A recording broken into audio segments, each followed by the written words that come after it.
사랑하는 성도 여러분, 하나님께서는 살아계신 분이십니다. 지금도 온 땅을 다스리시고 운행하시고 각 나라와 족속과 방언과 수많은 삶의 영역들 가운데 하나님의 불꽃 같은 눈이 그 속을 감찰하고 계십니다. 그 하나님께서 아들을 이 땅에 보내셨는데 그분의 이름이 예수 그리스도이십니다. 그 예수님께서 정확하게 이 세상을 진단하시고 이 세상을 평가하시고 이 세상을 분석하시는 분이십니다.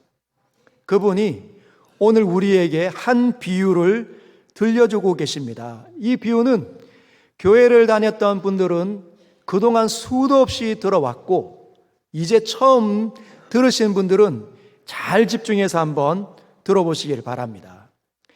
비유의 내용은 이렇습니다. 16절에 보면 이렇게 되어져 있어요.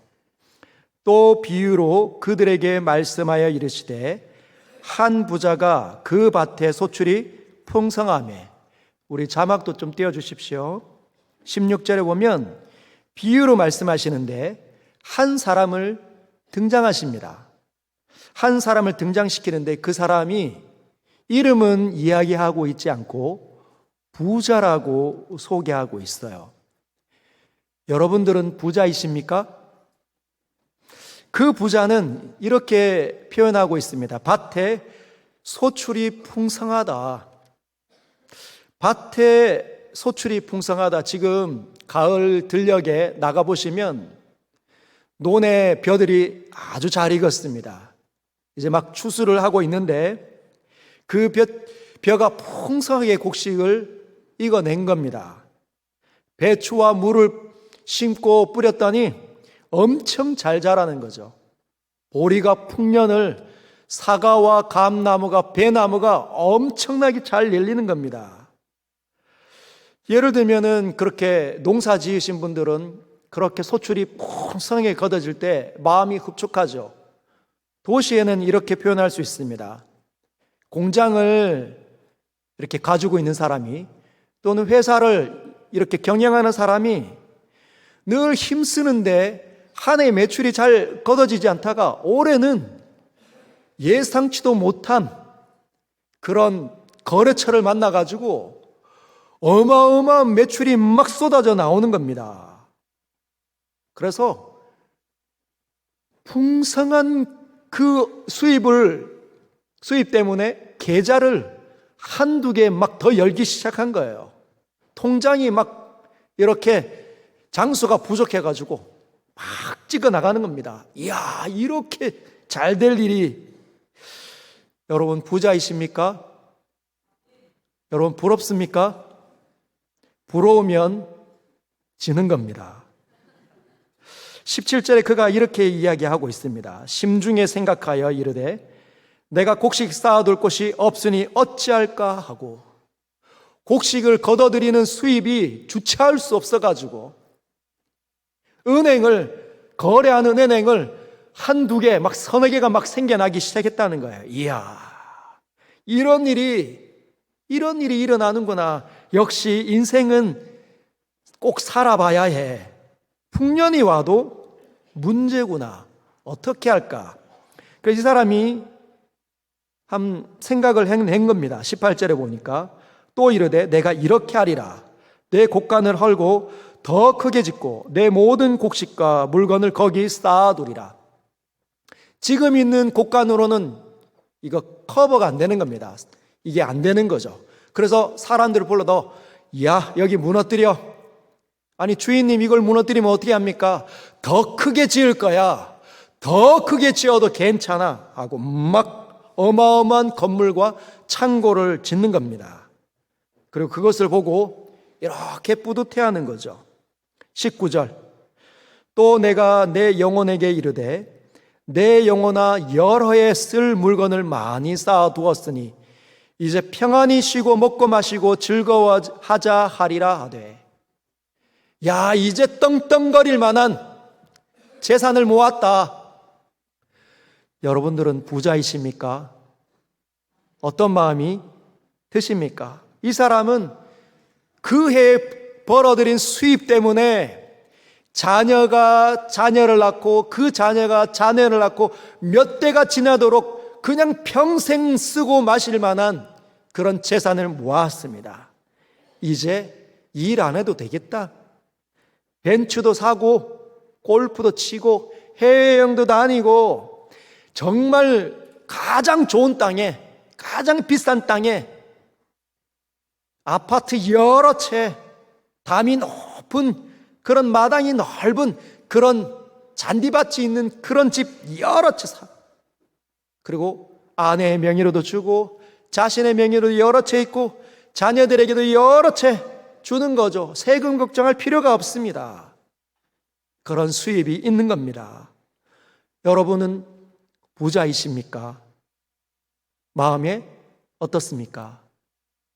부러우십니까? 근데 이 사람이 이렇게 나는 이제 다 되었다. 이제 한번 여유 있게 살 때가 되었다. 그런데 그 밤에 누가 찾아오셨습니다. 20절 보니까 하나님이 찾아오셨어요. 이러십니다. 하나님은 이르시되 어리석은 자여 오늘 밤에 내 영혼을 도로 찾으리니 그러면 내 준비한 것이 누구의 것이 되겠느냐 하셨으니 하나님께서 찾아오셔서 어리석은 자야 내가 이제 너의 영혼을 오늘 밤에 되찾아 갈 것이다. 그러면 네가 쌓았던 이 모든 것 누구의 것이 되겠느냐? 네가 먹고 마시고 누릴 수 있겠느냐라고 물으십니다. 그러면 여기까지 이야기를 들었던 우리 말고 예수님 당시에 2000년 전으로 거슬러 올라가면 예수님이 이렇게 오셔서 수많은 천국의 복음을 이야기하시고 귀신을 내쫓으시고 모든 질병들을 고쳐주실 때 수많은 사람들이 몰려들었습니다. 그때 이 예수님의 이야기를 들은 사람들의 심정은 어땠을까요? 그 사람들은 어떤 반응을 했겠습니까? 그 당시에는 여러분 놀라지 마십시오. 그 당시에는 지금보다 훨씬 더 평등 사회가 아니었습니다.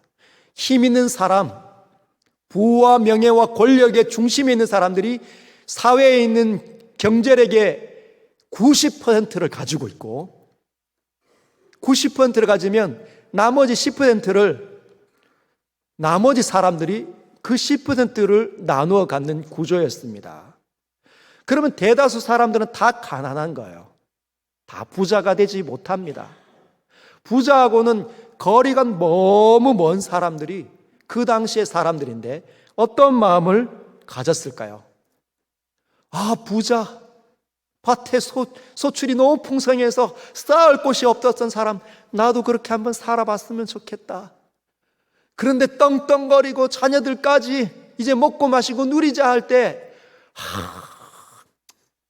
그런 사람들은 늘 갖고 그 사람들이 다 독차지하는구나 하고 막 시기심이 일어나지 않았을까요? 그런데 하나님께서 그 사람 가운데 그 밤에 가셔서 어리석은 자여 내가 오늘 밤에 너의 영혼을 도로 찾을 것이다 했을 때 그 이야기를 들었던 사람들은 어떤 마음을 가졌겠습니까? 이야, 고소하다. 그럴 줄 알았다. 역시 하나님께서는 우리 편이신가 봐. 세상에 가진 자들, 그 못된 인간들, 남을 업신여기는 인간들 쫄딱 망해야 돼. 그래서 하나님께서는 어리석은 자라고 평가하시나 봐. 여러분 과연 그럴까요? 여러분 왜 하나님께서는 그 한 사람 부자를 가리켜 어리석은 자야, 어리석은 자야, 너는 어리석다라고 평가를 내리셨을까요? 제가 보기에는 이 사람은 정말 지극히 평범한 사람 같습니다. 예수님께서도 다른 말씀을 안 하셨어요. 한 사람이 있는데 그가 부자일 뿐이다. 그냥 보통 사람인 거죠. 여러분 농사 짓는데 부자가 되려면 어떤 사람이 부자가 됩니까? 게으른 사람이 농사 지을 때 풍년을 거둘 수 있을까요? 여러분 노력하지 않으면 농사가 잘 되지 않습니다. 게을러가지고 일어나지 않는 사람이 이제 모는 심었는데 오늘 귀찮다, 오늘 가서 약 쳐야 되는데 안 쳤어요. 그러면 뭐가 생깁니까? 병충해가 듭니다. 여러분이 일어나지 않으면 잡풀이 일어나는 것 알지도 못하는 거죠. 날마다 쉬게 되면 농사는 잘 되긴커녕 잡풀만 쭉정이만 생길 수도 있습니다. 가을 농사 과소원 할 때 게을러가지고 수확 시기를 놓치면 어떤 일이 일어날까요? 너무 잘 열렸는데 따야 되는데 게을릅니다. 귀찮습니다. 열심히 노력하지 않고 배우지 않으면 그 열매가 썩어 문드러져 버린다는 거죠. 밭에 소출이 풍성해질 때 어떤 사람들이 건나? 부지런한 사람, 열심히 노력하는 사람, 언제 열매가 겉어지는지, 언제 약을 쳐야 되는지, 언제 가서 길쌈해야 되는지 다 공부하는 사람. 회사 경영도 마찬가지입니다. 어떻게 마케팅을 해야 되는지, 어떻게 세상의 사람들의 마음에 접근해서 이 상품을 정말 귀하고 사게 만들 수 있는지 공부하고 연구하지 못하면 그냥 만든 것 자체로는 풍성한 열매를 거둘 수 없다는 거죠. 네, 여러분, 이 사람이 부자인데 밭의 소출이 많이 거저졌다. 무엇을 의미할까요? 아주 인생을 열심히 산 사람이다 라고 말씀하시는 거예요. 열심히 인생을 산 그 사람에게 우리 모두는 뭐라고 얘기합니까? 역시 저 사람은 자신의 노력에 합당한 열매를 걷는 거야. 성공할 수밖에 없었어. 그렇게 박수를 치고 인정해 줘야 되는데 하나님께서는 잔인하게도 어리석은 사람이다 라고 말씀하십니다. 왜 하나님께서는 그렇게 열심히 인생을 산 사람들에게 어리석다라고 말씀하실까요? 힌트가 있습니다. 힌트가. 오늘 20절에 힌트가 있습니다. 같이 한번 읽어보겠습니다. 20절 화면 한번 띄워주십시오. 같이 읽겠습니다. 시작. 하나님은 이르시되 어리석은 자여, 오늘 밤에 내 영혼을 도로 찾으리니 그러면 내 준비한 것이 누구의 것이 되겠느냐 하셨으니. 여러분, 힌트 발견하실 수 있겠습니까? 어디이겠습니까? 어리석은 자요? 내 준비한 것이 누구의 것? 내 영혼을 도로 찾으리니 라는 그 단어에, 그 문장에 담겨져 있습니다. 오늘 밤에 너의 영혼을 도로 찾을 것이다. 여기에 힌트가 있다는 거예요. 이 부자가 어리석은 사람으로 하나님 앞에 보여지는 이유는 거기에 있습니다. 무슨 말일까요? 영혼의 주인이 있다는 거예요. 이 부자는 그 사실을 잃어버린 겁니다. 그 사실을 몰랐다는 거예요. 영혼의 주인이 있는 줄 모르고 사는 것이 이 사람의 어리석음입니다.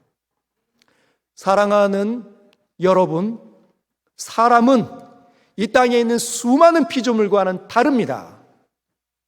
사람에게는 다른 피조물에게 없는 것이 있어요.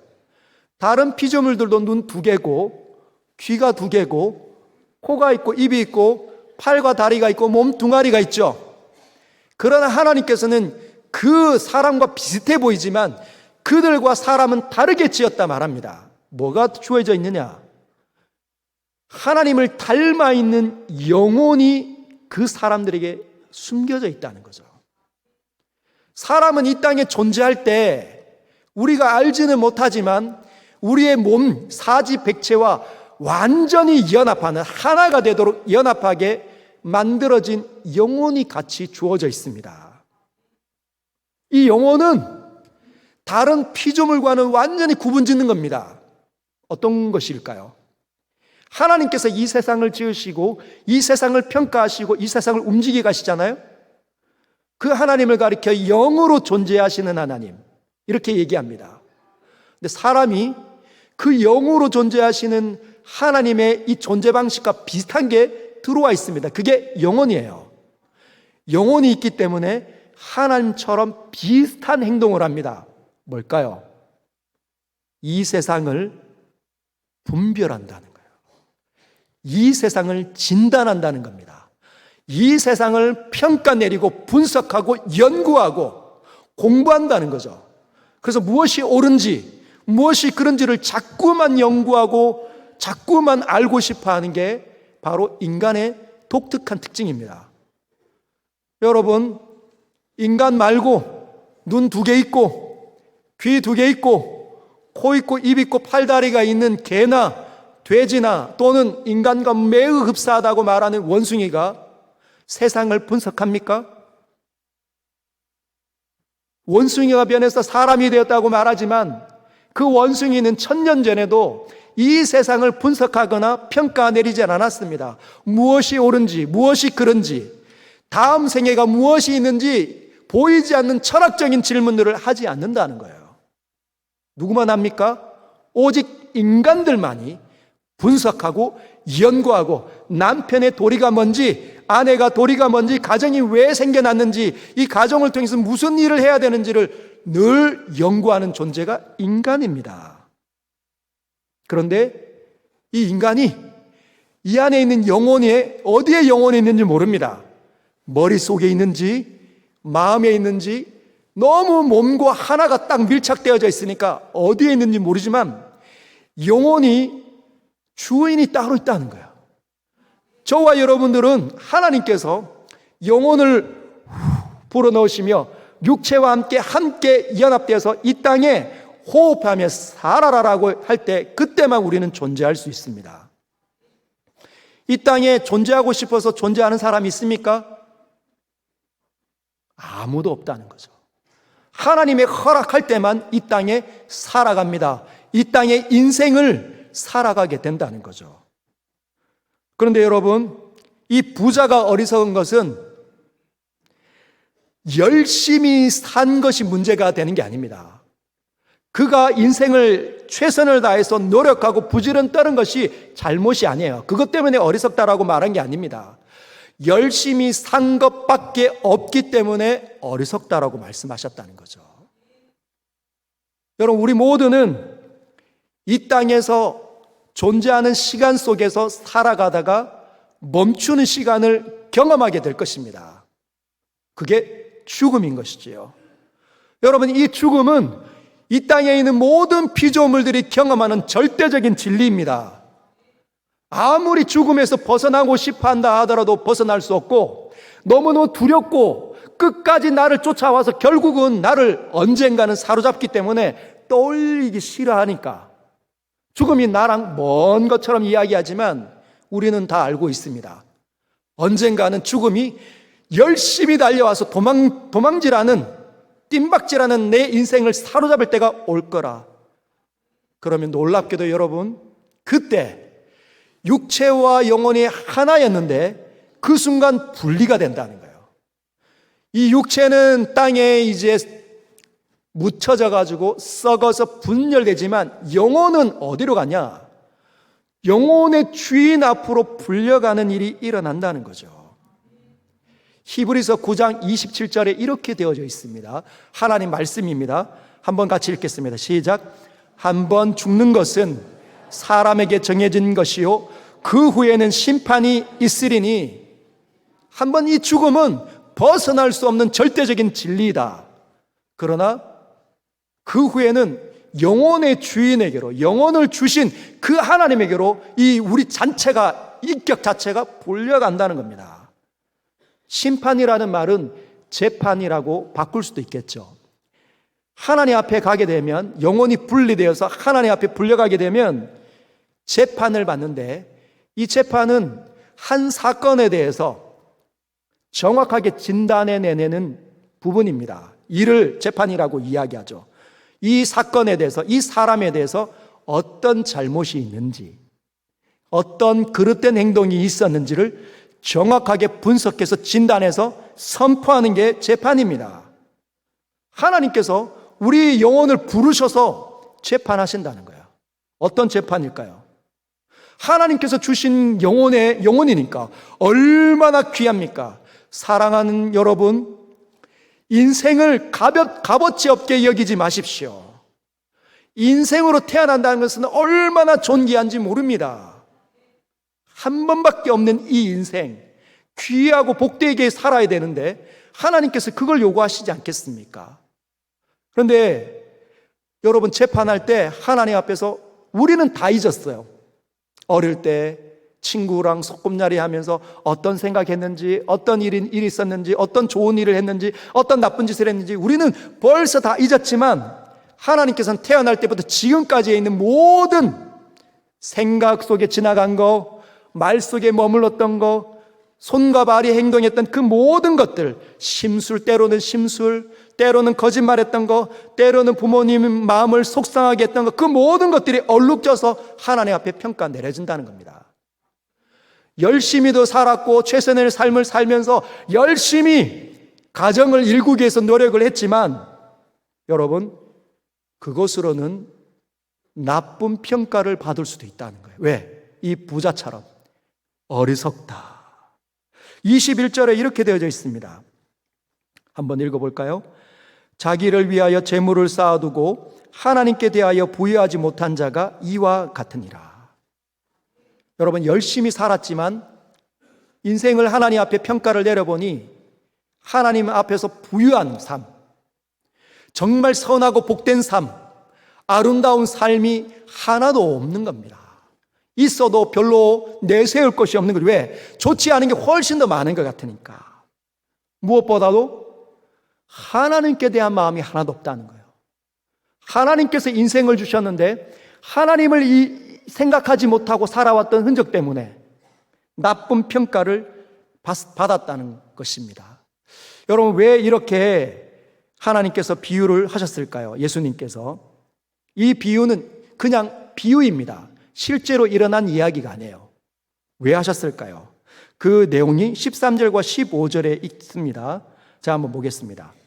무리 중에 한 사람이 이르되 선생님, 내 형을 명하여 유산을 나와 나누게 하소서 하니, 실제로 있었던 사건이 뭐냐?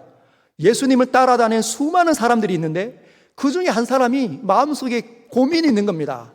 이걸 말할까 말까, 말할까 말할까. 예수님께 말하면 예수님이 다 들어주시고 정확하게 진단해 주시겠지. 저기 보니까 내 형이 있는 거예요. 그리고 억지로 하나님 앞에, 예수님 앞에 딱 나아가서 용기를 가지고 묻습니다. 선생님, 내 형을 명해서 유산을 나와 나누게 해 주십시오. 무슨 말일까요?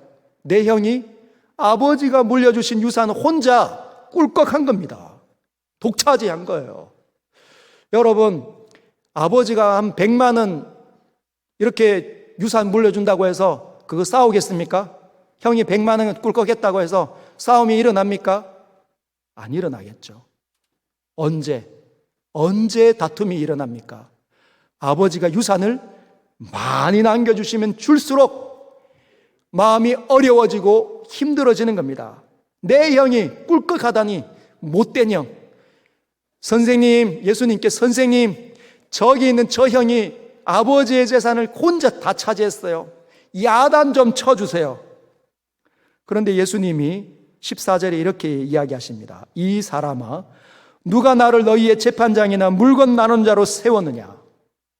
여러분, 정당해 보이지 않습니까? 예수님이라면, 온 땅을 다스리시는 하나님이라면 억울한 이 부분 들어주셔야 되는데 예수님 앞에 이 부분을 이야기했는데 예수님이 오히려 그 이야기를 하는 자기에게 야단을 치십니다. 그러면서 그 사람 안에 있는 문제를 정확하게 진단해 내십니다. 15절. 그들에게 이르시되 삶과 모든 탐심을 물리치라. 사람의 생명이 그 소유에 넉넉한 데 있지 아니하리라 하시고, 이 사람의 문제는 욕심에 이끌려 살고 있는 자기 자신을 보지 못하고 있다는 겁니다. 이 사람에게는 절대적인 자기의 온 생각을 빼앗아가는 문제는 뭐냐? 형이 내 재산을 다 빼앗아간 거야. 이걸 해결해야 돼. 누가 보기에도 정당해 보이지만 이 사람 역시 하나님에게는 관심이 없습니다. 자기의 이 마음이 욕심에 이끌려 자기의 형을 지금 미워하고 있다는 사실도 깨닫지 못하고 있다는 것이죠. 여러분, 우리가 이 땅에 살면서 우리의 생각을 빼앗는 것들이 얼마나 많습니까?